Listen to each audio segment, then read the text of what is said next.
ഓണവിഭവങ്ങളിലെ രണ്ടാമൻ എന്നറിയപ്പെടുന്ന അവിയൽ ഉണ്ടാക്കിയെടുക്കാനാണ് ഇന്നത്തെ പരിപാടി. അതിനായിട്ട് ഇതിലേക്ക് ആവശ്യമായിട്ടുള്ള കഷ്ണങ്ങളിലേക്ക് ആവശ്യത്തിനുള്ള ഉപ്പ്, മഞ്ഞൾപ്പൊടി, മുളക് പൊടി, കുറച്ച് വെളിച്ചെണ്ണ എന്നിവ ഒഴിച്ച് നല്ലപോലെ ഇത് മിക്സ് ചെയ്തെടുക്കുക.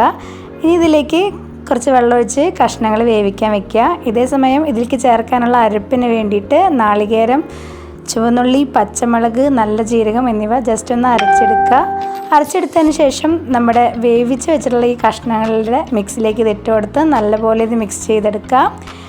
ഇത്രയേ ഉള്ളൂ. ഇപ്പോഴേക്കും നമ്മുടെ കഷ്ണങ്ങളൊക്കെ നല്ലപോലെ വെന്ത് ഓൾമോസ്റ്റ് അവിയൽ റെഡി ആയിട്ടുണ്ടെങ്കിൽ ഇതിലേക്ക് ആവശ്യത്തിനുള്ള തൈര് ഒഴിച്ച് കൊടുക്കുക. നല്ല പുളിയുള്ള തൈര് ഒഴിച്ച് കൊടുക്കാൻ പ്രത്യേകം ശ്രദ്ധിക്കുക. അപ്പം നല്ല രുചിയായിരിക്കും.